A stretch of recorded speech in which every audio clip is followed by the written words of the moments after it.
I It think said we're go. live. Yeah, it said Yeah. go. I 2, 1, I go. thought we were gonna have that weird introduction thing. With the chickens and the 200. Yeah.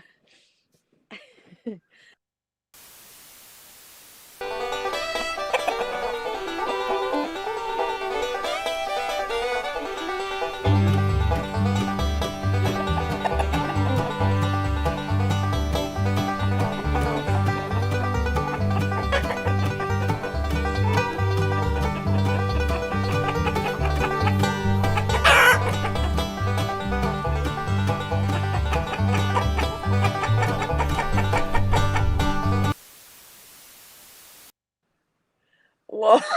Yeah, there, that one. It's always so much longer than I expect. Just Oh, watching him mess around with the chickens. yeah, yeah. All right. Well, I want to start this live by introducing the two of us because we are actually live on a few channels right now. We got the eRag channels as well as mine. And so yeah, my name is Megs. I ride dirt bikes. I have a YouTube channel and I teach clinics across the country and I'm just generally passionate about our sport. And I am here with Chuck Harder.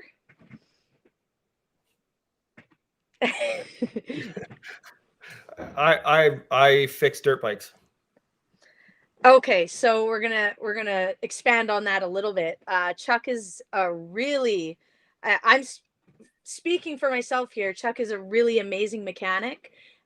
He's well known for his abilities to, diagnose some pretty nasty problems, and I've been working with him as well as some people actually on the ground in Texas with me to kind of work towards diagnosing my problems that I've been having with my bike.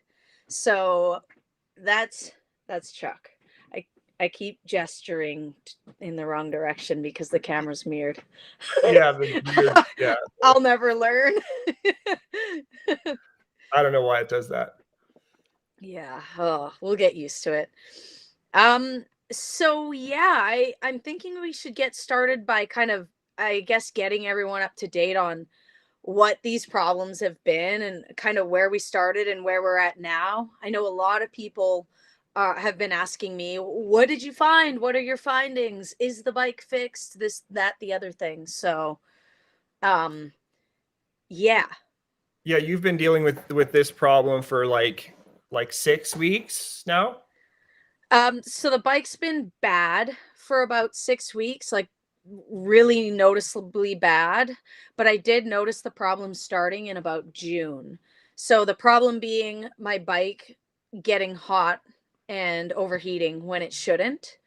So all that started happening back in June. I noticed my bike boiled over in a situation where it shouldn't have. And then it kind of got progressively worse from there. So Yeah, and your bike is not generally prone to boiling over. no, no. I mean, I've had this bike. It's a 2018 TE 300 and I've had it for a couple of years now and it's never, I think I boiled it over once.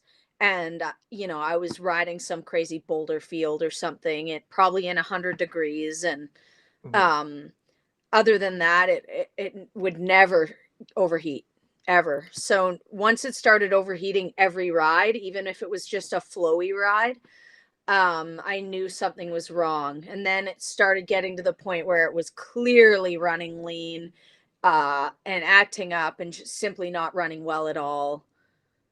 So, And then there was a period where you didn't ride it for a little while, right? yeah. So that was, I came back from my big 5 month clinic tour and I needed a bit of a break and had a lot of stuff to catch up on. So I put my bike in my storage unit and it sat for 5 weeks. And then, so before I put it in the unit, it was rideable. And then after it sat for 5 weeks, I tried to go out riding. And, of course, I drained my fuel and cleaned out the carb. But I went out riding and my bike wasn't the same bike. It was uncomfortably lean and hot and pinging. And, it was it sucked to ride, and I knew something was wrong. So that's when I started trying to fix the problem, trying to look into it and figure it out. Mm. Yeah. And I mean, okay, so that's kind of when we started talking and trying to figure out, okay, like what, what's going on now. I mean, you and I have worked together, enough that I mean, I know that when you say my bike is doing something different, I know that it's doing something different because I worked with a lot of people. You get kind of two opposite ends of the spectrum. Some people, you do something on their bike, like I make a change or something, and they don't feel anything. Turn the clickers all the way one way, they don't notice anything. I change the jetting or do some porting or they, change the tire. They have no idea. And you're pretty much the exact polar opposite. Um, like whenever there's a change on your bike, you notice it immediately. So right away, we have a really good like data source to pull from. So that's uh, that's really good for testing purposes. Because we talk, then you go out and test, then we make a change, then we talk, then we try something else. And it's been really interesting, being a few thousand miles apart to like diagnosing a problem from collaborating from up here and you're down there and you have some good help down there too. It's been a really interesting problem to like work through. Somewhat frustrating, but definitely Yeah. Yeah, I mean, it started out almost kind of fun because I like troubleshooting and trying to solve problems, and we had some really consistent data to go off hmm of. Right, it would be, exactly 10 minutes of riding, and it would start pinging at exactly 220 degrees every time, and it was consistent, which is it's not always the case with dirt bike stuff, right? It's something will happen and then it won't happen. And then, a week later it happens again, or you know what I mean? yeah, So, that's one of the most frustrating things as a mechanic. And so well, maybe I should introduce my kind of like procedure.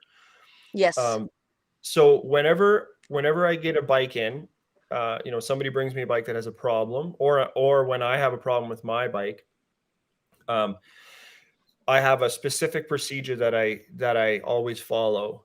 Um, and it's something that I've like developed over the years, and I'm sure a lot of other mechanics have a similar situation. But whenever I deviate from the procedure, it always bites me in the ass. So um, a lot of like what I find a lot is people want to jump straight to like there's a problem, and then they want to jump straight to well, what's the fix? I have this problem. How do I fix it? And really, when that happens, you're kind of jumping over two or three steps. So my first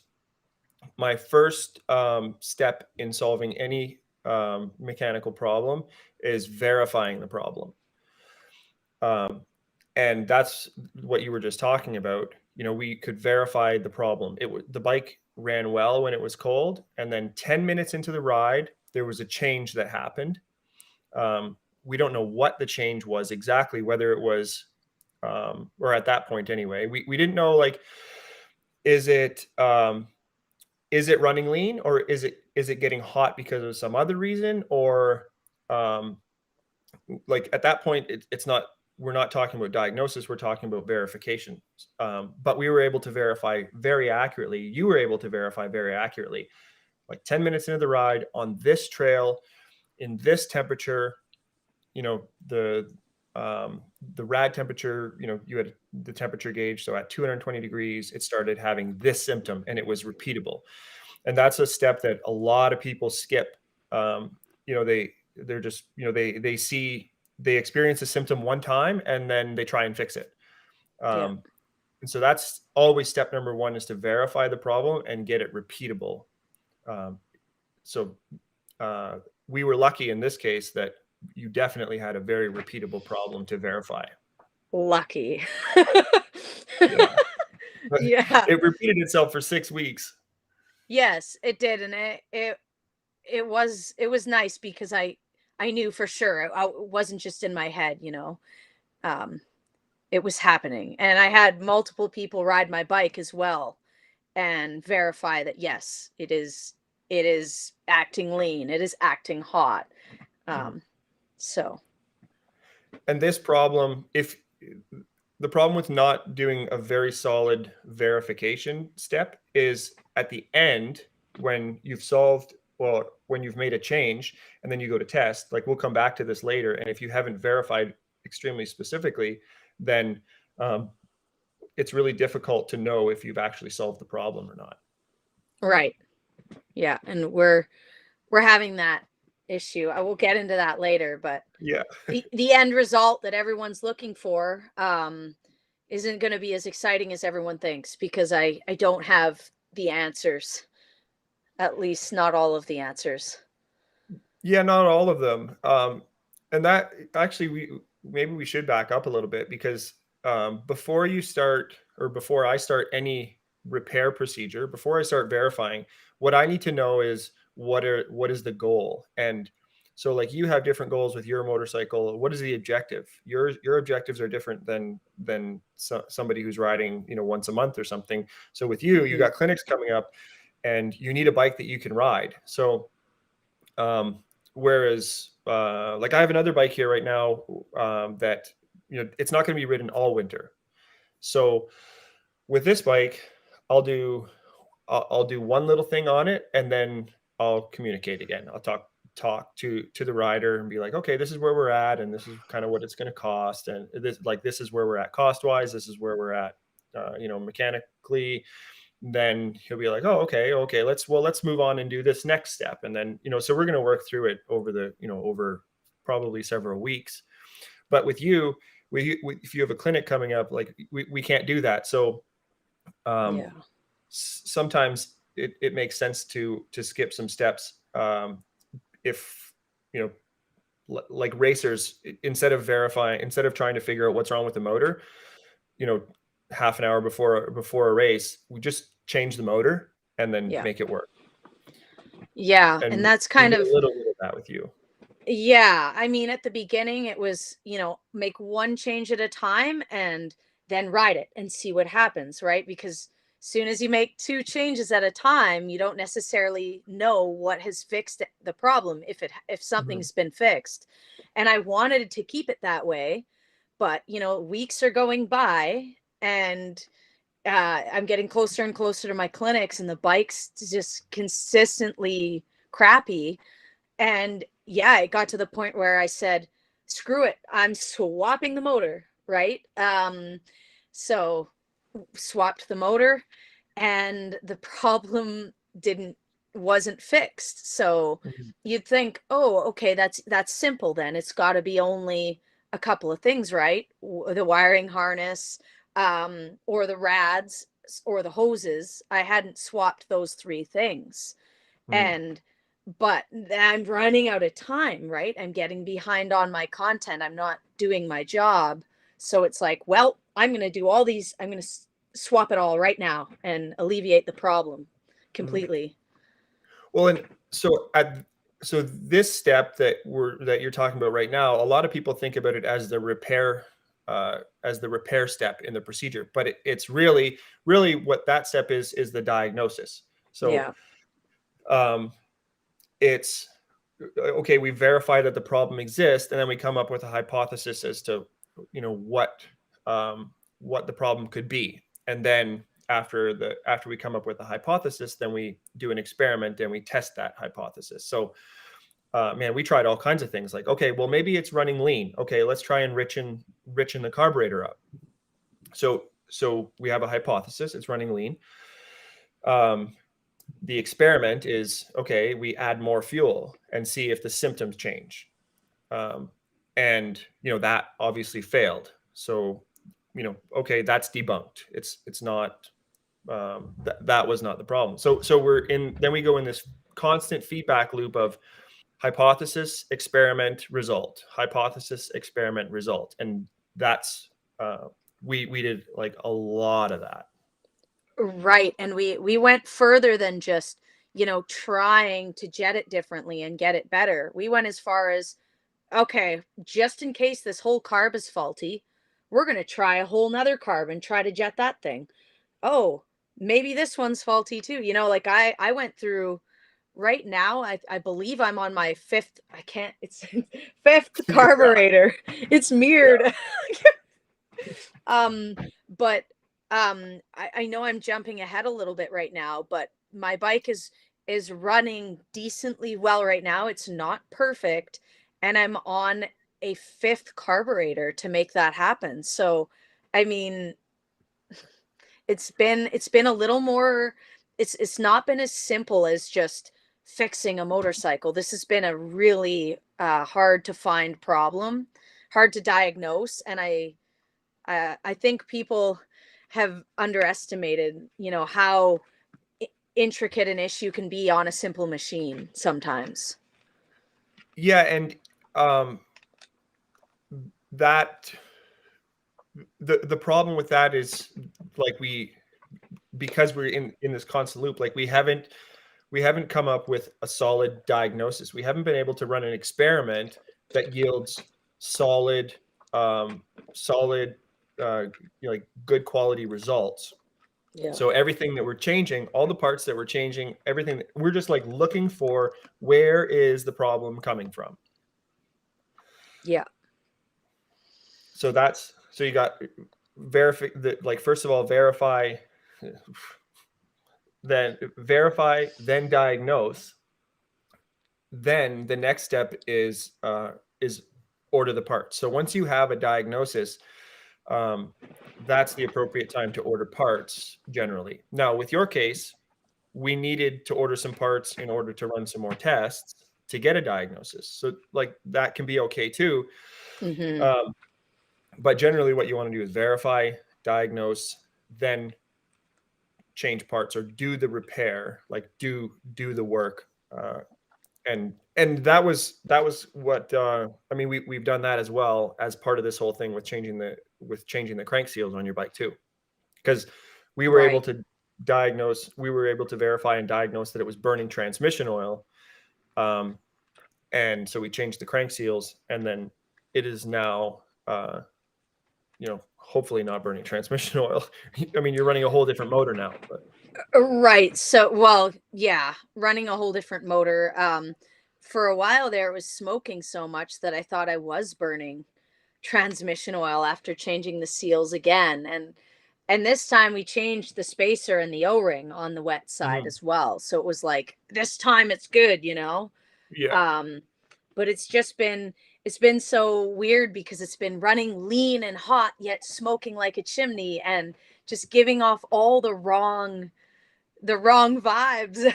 It's been really hard to understand, and I think a lot of it has come down to carburetors. I hate to say it. I know there's been lots of small underlying issues adding up to all of this, but I think a big issue has just been carburetor problems. Um, yeah. I think there were definitely some carburetor issues, but whatever we did with the original motor didn't solve the it didn't solve the overheating issue. Now, when I mean the last time, or I guess this, yeah, when the problem started changing, uh, that's when, so you changed parts, you changed the whole cooling system, like the Yeah. radiators and the hoses, um, and you changed the carburetor, and then things started working differently. Then, Yes. And that's where I'm then like, I don't know if it was the radiators or if it was that carburetor, that silly carburetor. I should have changed them one at a time, but it was just time was of the essence, and I was sick and tired of the ordeal, so I changed them both at the same time and got some better results. And then mhm, with jetting, got even better results. Now the carburetor that's on it currently is a Kian, so it's easier to mess with because everything is independent. You know what I mean? You got the needle, you got the main jet, and you got the pilot.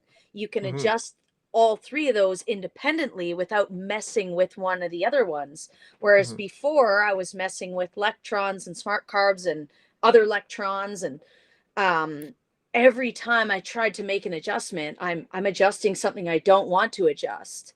Mhm. Yeah, And that's the advantage with the key in that, like, there's a possibility, because we don't know exactly what the problem is.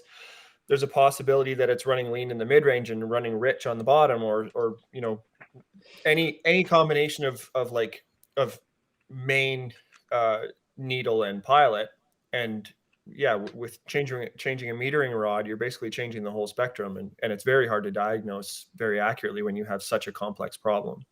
right, exactly. And so that's why I think that's partly why we started getting results with the key in on there. Because a big part of it was jetting. Now, why suddenly I'm having carburetor issues after years of just riding that bike and never making adjustments and just loving it, that to me is still a mystery. Was it the radiators? I don't know. I won't know, and the viewers are probably like, why did you do that? But I needed it to work, man.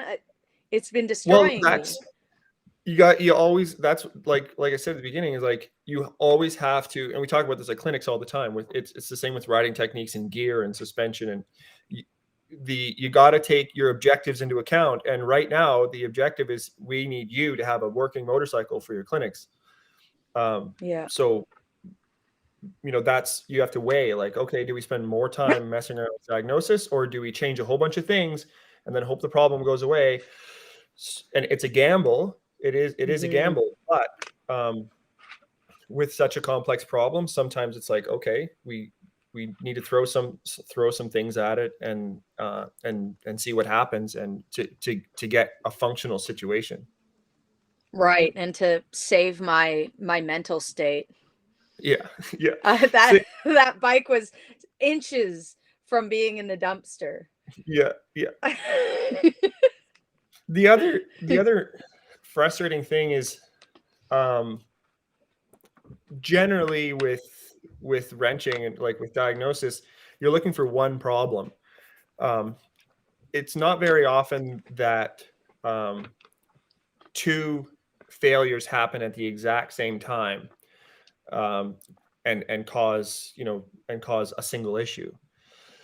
But it happens to me probably like once a year, where I get a bike and it's like, and I'm experiencing a symptom, and it's very hard to diagnose because there's two separate problems that have happened very close to the same time.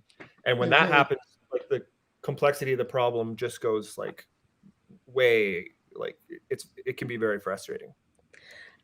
I think that's been a part of what's been going on with this bike because remember when I started thinking that maybe my crank seals were done, or at least the wet side, the Yeah. clutch side, back in June. And but at the same time, my old Electron carb was seeming to have issues as well. It seemed worn out. Um, the float was sticking, and the slide was worn past their recommendation, their spec or whatever. Was that the So one that was cracked, or was that earlier? no, that was a slide. That was the slide after the cracked slide. So this that was I Okay. wore that one out, and then I put another slide in it and wore that one out. Hmm. Um, so I had two problems coming together to make my bike act weird, and that's where it all started. Mhm. And there may be a third issue, like there may be an issue inside that motor that we don't know about yet. Right. So that the original TE motor, I haven't even torn into it yet because the goal was to get a running bike going. So I put the other motor into the other bike and have been messing with that. Now that it's rideable, I guess the next step is to look into the other motor, any just to see. I mean, it could have just been rads and a carburetor or one of the two, but the motor's out of the bike. May as and it's never had a bottom end. um it's got over 500 hours on it. May as well look into it. Yeah, so this is another one of these cases where, okay, the motor is out of the bike. Do we just take it apart and go through it and rebuild the bottom end, or do we put it back in a bike and get it running again with, with the known good radiator setup to test and diagnose and see if that's an issue, or do we just go ahead and we replace the bottom end and then we put it together and have it work or not work? I kind of like the idea of the second one, just because I'd like to test it and see if that motor is still totally fine, Yeah, because I believe that my bottom end is okay. I I think believe so. that in my heart. um, I've done nothing to that bike to merit harming that bottom end. But I, I get it. Hours on the bike can wear it out. But Oh anyways, yeah. I would like to put the motor in a frame, and like back in the frame with the good rads and the good carburetor, and see if the thing runs well. Mhm. It's just a matter of how much time do I have and how insane am I willing to go if it doesn't work. Yeah. Yeah, and sometimes you got to think like, okay, what are we going to think like in 5 years? How valuable is that information going to be versus, Right. spending a month or two riding instead of fixing? Right. Yeah. So you're at a point now where it's not overheating, right? Correct. It's not. And I made darn sure of that. I rode the same loops with the same people um, for the same amount of time, and where it would normally overheat, it didn't. Mhm. Um, what I'm dealing with that I'm not used to, and that my what my bike didn't used to do, is kind of this lean sounding pipe bang on the D cell, and that triggers me and makes me think my bike's running hot, because Mhm. that's what it did every time it started to overheat and get hot. I'd get that Mhm. a gung gung gung on the D cell. Yeah. So it's still doing that a little bit. Nothing horrible. Like, I've ridden other people's bikes that do it a lot more than mine, but mine never did that at all. So now when I hear it, I'm like, "Argh!" Like, it's lean. It's Mhm. lean. The world is ending. Yeah. But I also need to remember this is a whole different motor. And this, I don't know this motor well enough to say it never Mhm. had this. Um, Not to so yeah. mention that it's not a stock motor. Right. It has that high compression head on it. Yeah, it's got a head and it's ported as well. So Right. uh, it's a totally different animal than the TE stock motor. Yeah, and I'm feeling that. Like, this bike has loads of power, way Mm, more than I'm used to.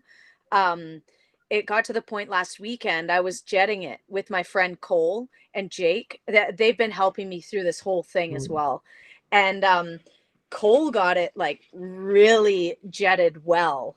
But it was so powerful, it wanted to rip right out of my hands. Like, I was blowing corners because I was picking up more speed yeah, than I yeah, thought I would, and it was fun. It was a riot. I couldn't stop smiling. But when it comes to riding the super gnar and trying to do, trying not to have wheel spin in slippery situations, yeah, that bike, it's going to be a monster. I'm going to despise it. Like, yeah, yeah. That's like that's a whole interesting. I mean, I really enjoy that part, like tuning all that and getting the engine working like exactly the way that it works for you or for for an individual, because everybody's different and yeah. everybody's got different objectives and everybody's got different riding styles.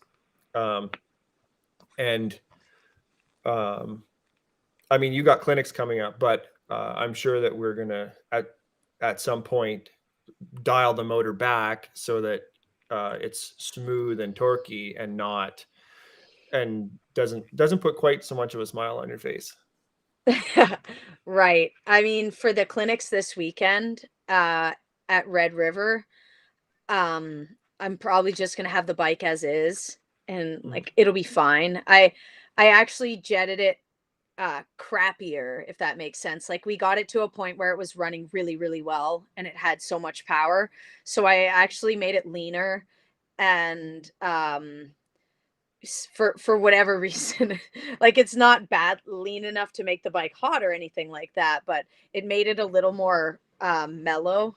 Um so I'm not super happy with how it's running, but it's more mellow, and I think I'd prefer that for the clinics. When it's doing the pipe bang thing, is that the way that it's jetted now, or when it was jetted richer, or both? It's doing it both. It was doing it more when it was jetted richer. Um, and I am not sure if that's a Jake talked to me about there being you can have a lean condition making that sound or a rich condition making that sound. And maybe, I mean, maybe it was excess fuel um detonating making that pipe bang sound. I'm not sure. But like I It's don't think it was doing that because it was hot. Mhm.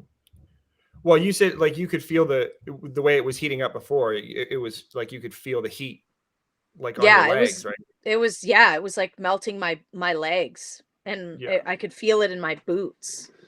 Yeah. And I warped ahead. Yeah. Like Yeah. for all the Yeah. people that were saying, "Oh, it's in your head." No, it wasn't in my head. I warped ahead.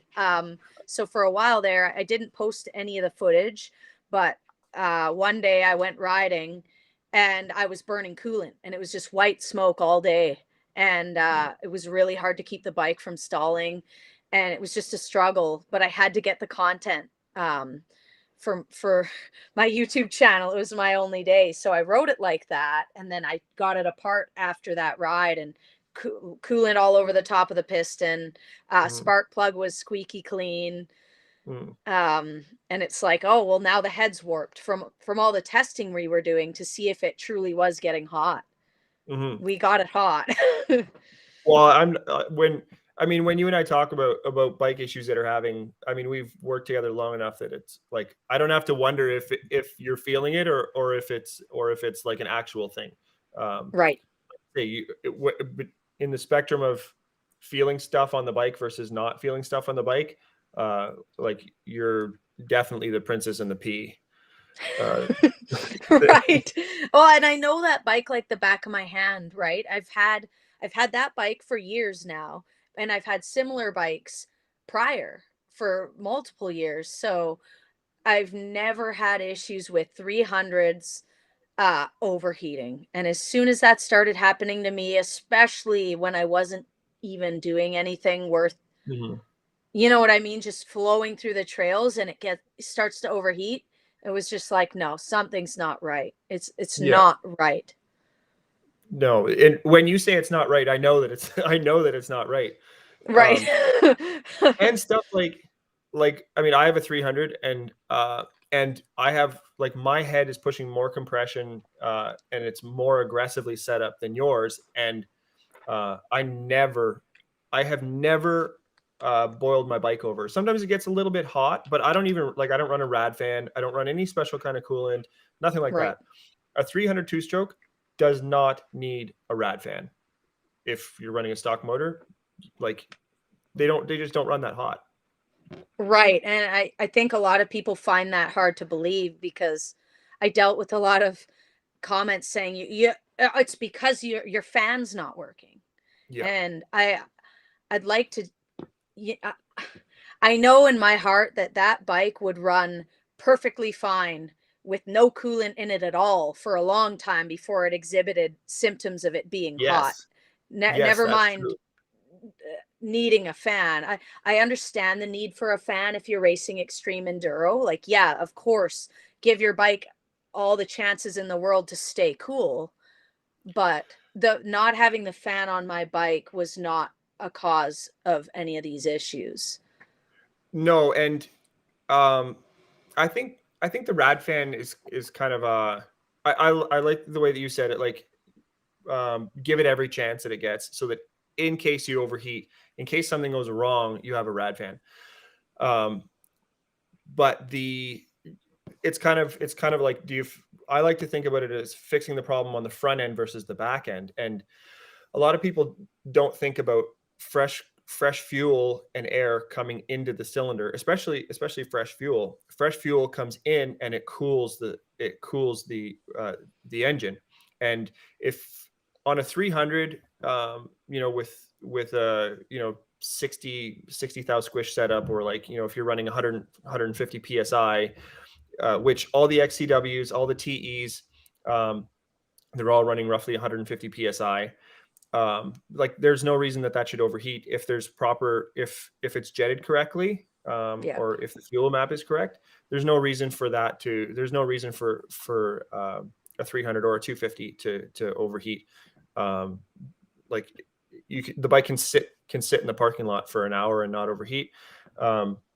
You should be able to pull hill climbs for 5 minutes and not have it overheat. Like, you have to push it really, really, really hard in order for it to overheat if the engine's set up correctly. And yours obviously was. It was running great, and this is the problem. I had this unicorn of a bike that I just absolutely loved. I bought it because my friend Quinn lent it to me when I flew down to do a clinic with him. So since I was flying, I needed a bike. I hopped on his bike thinking, oh gosh, like it's going to be weird teaching a clinic on a strange motorcycle. And within 5 minutes of being on his bike, I was a better rider than I was on my own personal bike back home. And I Mhm. looked at him and I said, would you sell me this? And he said, okay. And ever since then, and it had electron carb on it, okay? And for me, I've always been all about the key in, because a properly tuned key in is always going to run better than electron. I'm not ripping on that brand by any means, but those No. carbs are they're great for someone who doesn't want to ever make adjustments. And they're great for people who travel and are constantly at different elevations. But Mhm. his bike had electron on it, and I loved it. And so I never touched it. Mhm. It's been 2.5 years, I think. Never touched it, never made any adjustments, loved it to death. And then when it started acting up, I've been chasing this unicorn. I've been like, Mhm. I need it to work just how it did before. And it's like, well, that carb could be worn out, that carb's got as many hours on it as the bike does. Mhm. Um, and those carbs wear out, unlike key-ins and things like that, or at least I know the slides do. um Yeah, it is so possible for a key in to wear out, but like Kevin's bike, he had over 400 hours on his stock carburetor.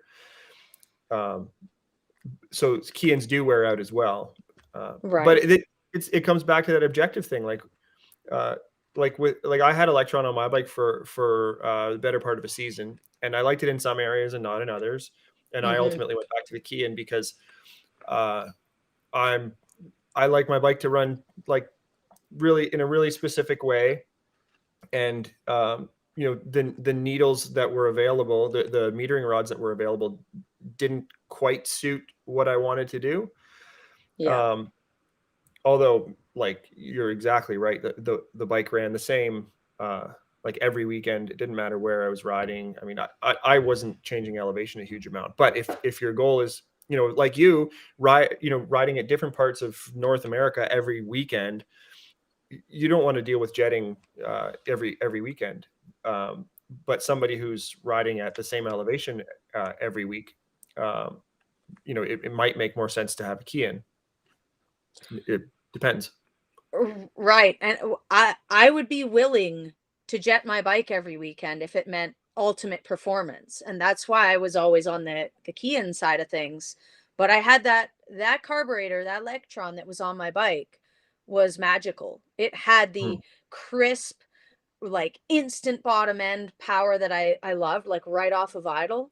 But it still performed well at high speeds and at high RPMs, and it was crisp, it was perfect. And I think that carb was just special because I've been trying to tune a new one to be like that, and it's been nothing but problems. And I think it might even be a part of why my bike was overheating. I think that carb might have had problems. But It's possible. I mean, sometimes they have issues with the floats getting stuck. The smart carbs and electrons both seem to sometimes have that issue. It's solvable, but it needs to be acknowledged. And yeah, sometimes that happens, and that's okay. Kians have other problems. So yeah, whatever you run, there's going to be different variables that you have to deal with when you're picky with your setup. right, right. I just wish parts never wore out. I just want it to be like it always is, forever and ever and ever. Wouldn't wouldn't it be wouldn't it be so nice? Yeah, it would be amazing. For me, like er, when I get a new bike, then it's like, okay, I got to take it apart. Well, I mean, we're the same for like opposite reasons. Like I got to spring stiffer, and I got to mess with valving. I like my valving in a certain way. As do you. You're more picky with your suspension than I am with mine. But having to get that all figured out with a new bike, and you get your suspension done, and uh, if they nail it, it's amazing, and if they don't quite nail it, then it's like, well, like do I get it done again, or do I like um, and then carburation and fuel, and then the little stuff like what hand guards do you want, or like me, I put double grips on my bike because I have gargantuan hands. Yeah, it's like I have a lever, my clutch lever on my bike. I've switched it from my KTM to my Sherco, and now it's on my Beta because I love the yeah, lever so much. yeah, But one of these days, it's like something's going to happen. right, yeah. But people It's don't like people. What I run into a lot is, um, as I'm talking with people about their bikes, and about some issue that they're having, oftentimes other little issues will creep into the conversation that they don't even know are solvable. um, like if like people with short fingers, like uh, it can help to put thinner grips on. Like I put fatter grips on, it can help to put thinner grips on, and like yeah. yeah, yeah. I run the uh, thinnest grips possible. mhm. Yeah, and that it makes a difference when you're picky Hmm. with your setup, and things like when you put a new shifter on your bike. This happened to me recently. I My shifter finally broke, and I put another one on, but it stuck out a little bit more than the stock one did, and I was like kicking it, so I cut a 1/4 inch off, and that made a big difference. Yeah, yeah. It's But all that stuff with a new bike, like that's all stuff that has to be like redone and refigured out. right. Yeah. And for me, I mean, I never used to be super picky until I got things that I really liked. Like, I used to run stock suspension for a long time as a Yeah. 125-pound rider. Um, and then I had my suspension done by different companies. And, you know, I didn't have anything. It didn't make a huge difference for me. And then when I found Suspension Works and they did my setup, it's been life-changing for me. So Mhm. it's been a good thing because it's allowed me to really elevate my skills, but it's also kind of a curse because I don't even want to buy a new bike because I'm scared that I'll never have that. So now if I Mhm. buy a new bike, it's got to have be compatible so I can put that exact physical suspension off of my old one Mhm. onto it and then try to get the other one done the same because I don't trust that it'll ever be that good, right? Yeah, I think about suspension uh, like when I do suspension, it's the rider should go out and just not think about the suspension at all. Yeah, Uh, if you think about your suspension, then there's something wrong. right. The problem is like the suspension on your bike is so dialed, like it's so good, Like James has done a super excellent job with it. And then as soon as you ride something that's not quite as good, then you notice it. Right. Yeah. It's It's like trying to sleep and there's a fly buzzing around in your room exactly. and it lands Yeah. on your face. Yeah. Oh man. All right. Um Did we finish the procedure? I think so. We got to, so we did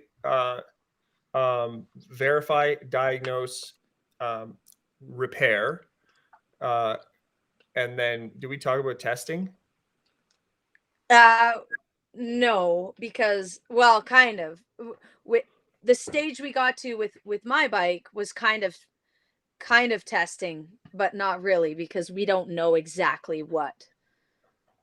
Um Yeah. So with yours, we got back to, okay, so verify, diagnose, repair, verify, diagnose, order parts, repair, and then test again. And so this is what I was saying at the beginning. If you didn't verify and you don't have a repeatable problem, um, then testing at the end is impossible to do because you don't have anything to compare it to. right. So now with yours, I mean, so it's not overheating. So there is like legitimate testing that you've been doing. Like it's not overheating anymore. We've got Right. it back to a point where okay, the bike works well, and everything's okay, and now you've got the jetting, pretty well dialed.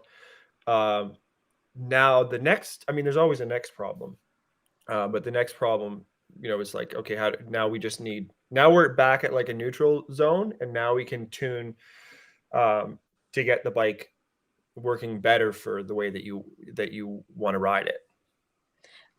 Right. Well, and we still have to see if there's anything wrong with the other motor. Like remember, we've only got my bike working with a new motor in it. This Um is this is true. like so it's a giant like it's it's a tangly mess. And that's why I haven't been making posts about the grand discovery because there is no discovery yet. It's just it's been a mess and all I know is that the bike works well enough now that I can teach my clinics this weekend and I can continue to create content Mhm. in the meantime. But there's still a long ways to go if we do want to continue kind of testing with the other motor.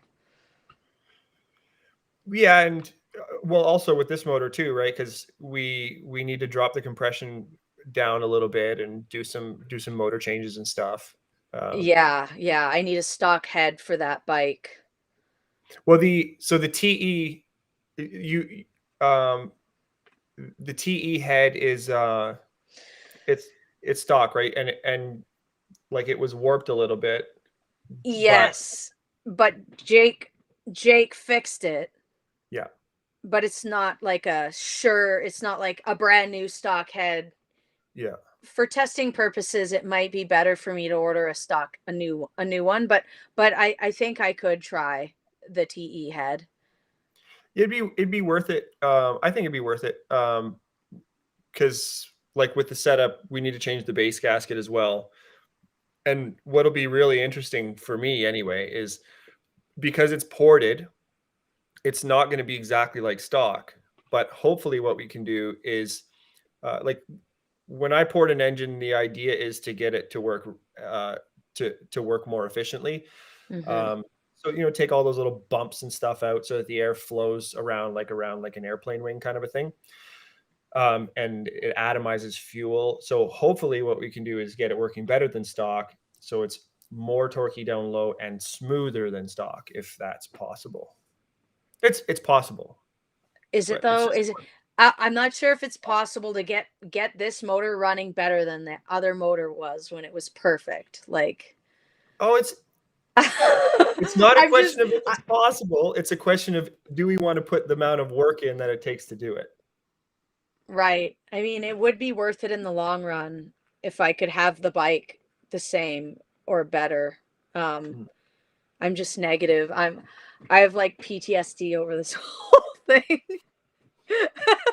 Well, and it's really hard to make engine changes from you know, being in BC versus being in Texas, like, so like, and having poor cell reception and not being like, you know, you go and test and then you get a result and then we talk about it, you know, a couple of days later, and then you know, then we make another change. So it takes a week to make a change every time.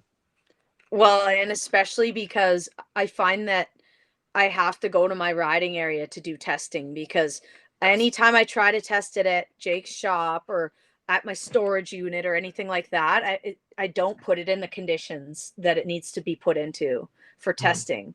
So I got to drive to the riding area, which is, you know, an hour and a half away, and then so I go do that once a week with one change, and it takes forever. Yeah, it's not like you're in BC where you can just ride out of your front door. Right. No, it's not like that at all. Yeah. But we'll get it. I'm happy where it is right now. I'm happy. Um, the bike definitely needs to be tuned, but like jetted a little differently. But I'm happy with it. That's that's something that, like what you mentioned about, like, you got to go to your riding area to test because it doesn't act the same when you're riding around the parking lot. That's something that I deal with a lot too. Is I think that's one of the big things about communicating when, like, when we're trying to solve complex problems. So like when somebody brings their bike to a shop and or like when somebody calls me with a bike problem, oftentimes I'll get something like, "Oh, I was riding and it shut off." And um, I think one of something that a lot of people miss is, what I want to know is, like, okay, you were riding and it shut off. Okay, what was the temperature? I want to know if it was raining or not. I want to know if you were going uphill or downhill. I want to know. I want to know if you, when the last time was that you changed your oil or cleaned your air filter, or I want to know if you hit a tree that day, or if a bird like shat on your bike, or like I want to know every little detail that I can possibly know, um, that might give me a hint as to what might be going on. Right. And I mean, I mean, you have so many hours on your bike that, like, I mean, it doesn't even work like to test your bike in a parking lot. You got to drive an hour and a half so that it's the same situation, like this, you know. I mean, we can't control the weather, but that's about the only variable that we can't control. Right. No, I am the queen of detail. I'll notice, you know, what gear I'm in, what RPM I'm at. You know, in order to test it, I kind of have to be in a situation where I can put it under load. I can be on the clutch, I can be lugging, I can be ripping, I can do all of the things, and then I can recreate the issue. I can get it to happen again if it's still there, right? Whereas in the parking lot, there's a few things you can do, of course, but it's not the same, and it lets me down. I'll be like, I think it's fixed. I think we're Mhm. good. And then I get out there, and then sure enough, at the same point on the same trail at the same time of day in the same temperature, the problem comes up again and Mhm. rears its ugly head, and there I am, just like fuming. Um, so there's no more messing around with thinking it's fixed at the shop or in the parking lot. I just got to take it out there and really put the bike to the test. Yeah, that's part of, like, diagnosing, because before, you know, like, we don't know exactly what the problem is, and maybe the problem is environmental. Like, maybe it's something that's, you know, like with Kevin's bike recently, we were having trouble. Like, it would run great, and then all of a sudden it would just like randomly shut off, and we narrowed it down that it was whenever he ran through a puddle, it would shut off, and then, you know, Right. but that was like, you know, we were testing, and then, you know, we were out testing one evening, bike was running great. We're like, okay, cool, let's, you know, whatever, it's running great, let's wrap it up. And then he rode through a puddle and it died, and we're like, oh, like, holy crap, what? So then we started like playing with water, And it turns out that there was like a little tiny crack in the wire that in the high tension lead coming off of the coil. So like the bike started up again, and then like we squirted it with a bottle, like a little squirt bottle with water, and the bike shut off. It was like we worked on that problem for so long, and it was so intermittent and so frustrating to if it was dry, there was no problem, but it took Right. it some I think one morning it was like it was it was wet out or something. It wasn't raining. And like, yeah, it took us a while to figure out that moisture was the factor. Right. That's got to be satisfying though when you get that answer. Oh yeah, yeah, when there's like a problem that's frustrating and then you get a smoking gun, that's awesome. I mean, we don't have a smoking gun with your problem yet, but sometimes you don't get it. Sometimes you get it, sometimes you don't. Right. No. I mean, again, not getting it is because I've been skipping steps and changing multiple things at once just in an attempt to get it fixed, but I knew that in like while I was doing it. It's just it is what it is. I need Yeah, it I mean, fixed. yeah, it's objectives, and with you, it's like we have a deadline. You got clinics. It has to like you need to have a bike for that day, and for other people, it's um, you know, every hour that the bike sits on the bench, the clock is ticking, and it costs money. And if I'm spending, oftentimes I gotta make a recommendation, like, okay, do we change a bunch of parts and save some time, or do we spend a little bit more time and save money on parts? Right. But Yeah. I think that's something that um, that I think is really important that often gets missed, is that kind of stuff needs to be discussed with the person who's who owns the bike. Mhm. It's yeah, it keeps coming back to objectives. Yeah. I really like the idea of, and I don't know if this will ever happen. I know the technology exists already, and I can do it to a certain extent, to like plug in a fuel injected bike and then go for a ride, and have it record all the sensor data from what's going on. And maybe in the future that will uh, cut down our diagnosis time um, Yeah. That would be substantially. pretty sweet. It would be cool. Maybe one day. That's if I ever jump off that cliff into fuel injected two strokes. That Oh, it's that is only a matter of that is a time. topic for a whole nother video. Hmm. Because I am currently thinking about somehow, some way getting into a new bike, but we shall see. Maybe it's time for a big change.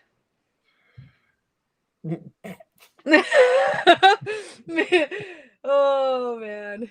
Anywho, so we've been at this for an hour, which is hard to believe Yeah. because it feels like we've been talking for 15 minutes.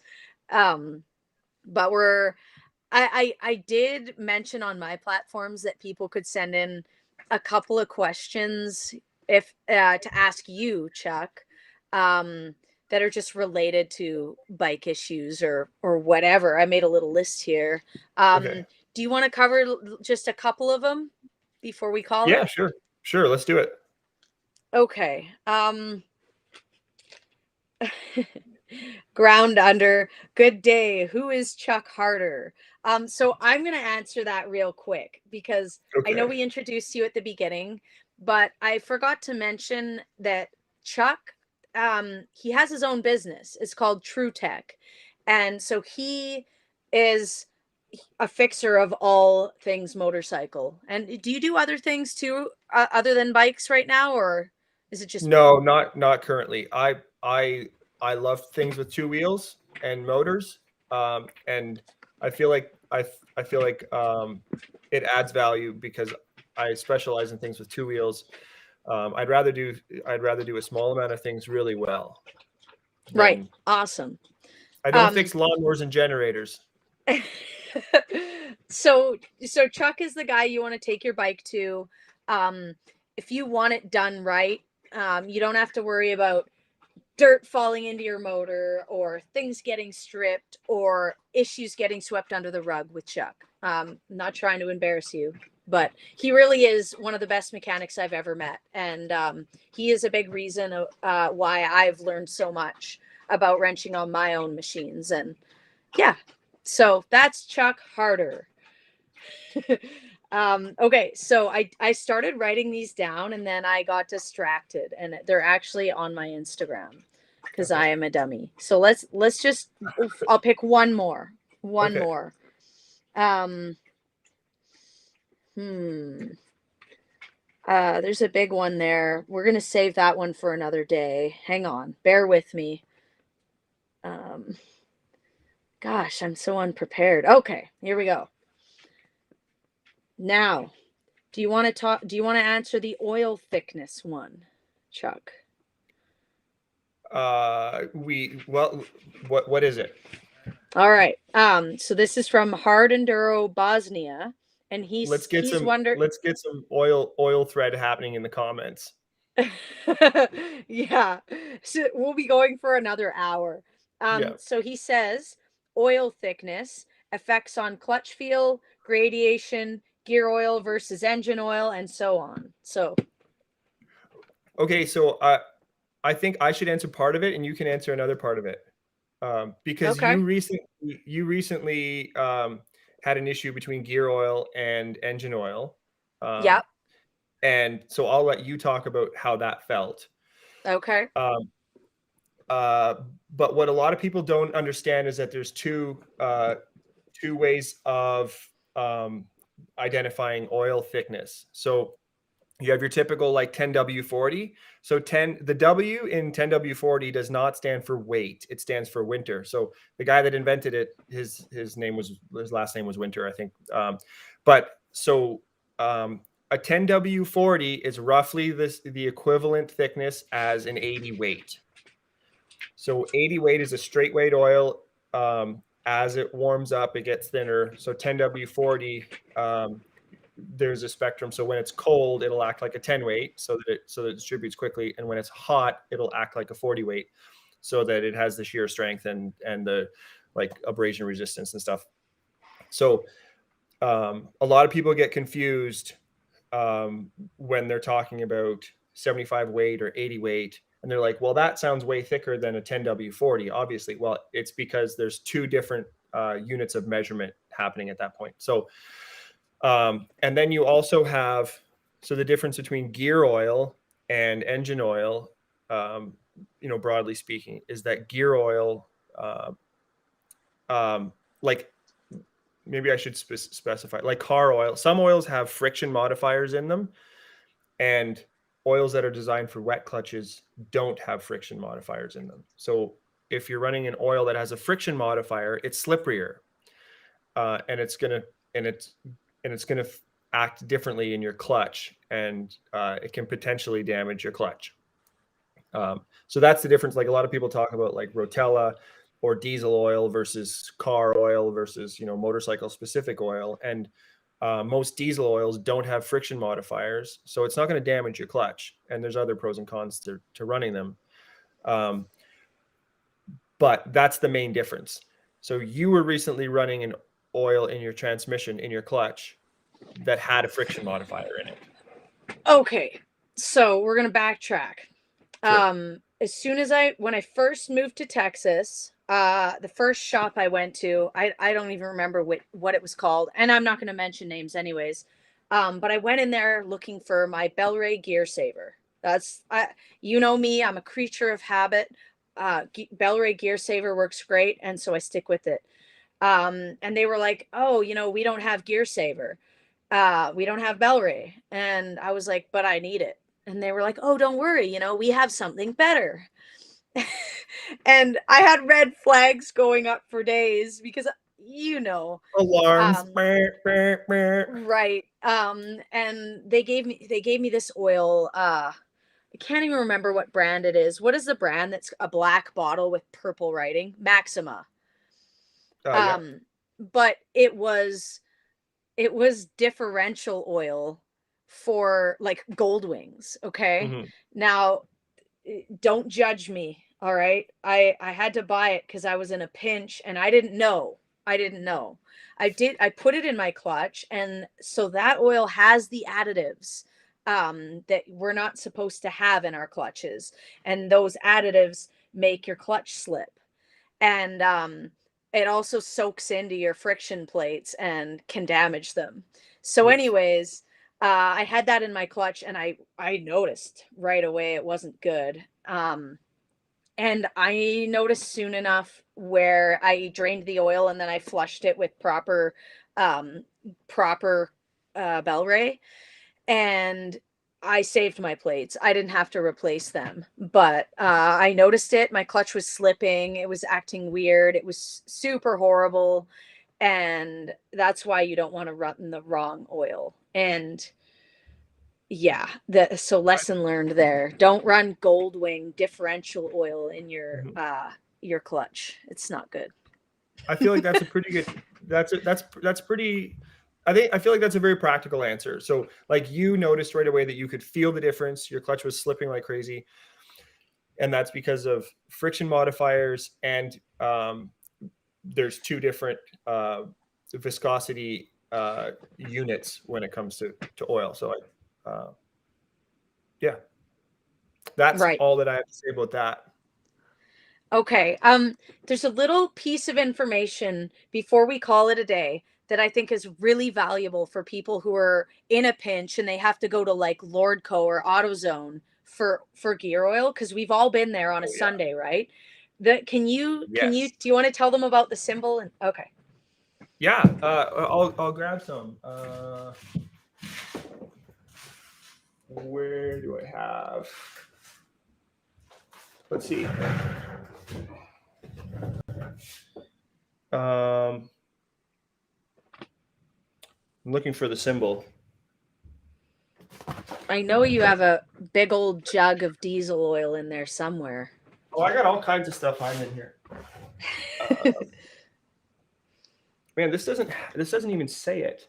Where does it say it? Okay. Oh, it's really hard to see. Usually it's like a big badge. But this is some Maxima stuff. Where okay. JSO MA. That is a clutch rating. So that Yeah, normally it's like a big badge that says MA yeah, slash it's a MA2 or something, right? Like you don't even really have to look for it. But no. Usually, oh, here's a big one, a bigger one.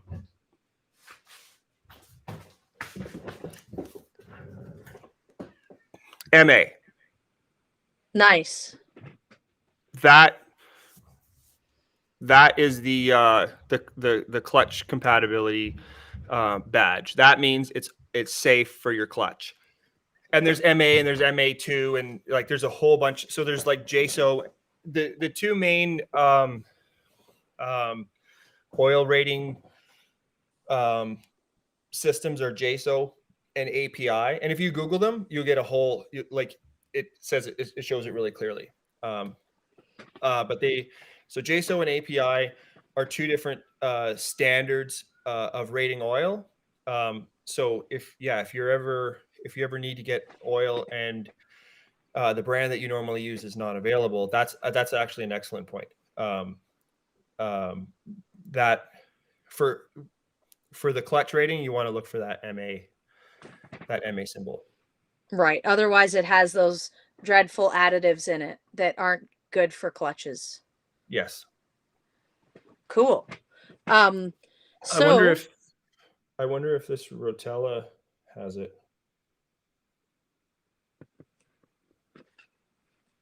the Rotella in the white bottle. Oh, look at this. This is for my truck, by the way. JSO MA/MA2. Mhm.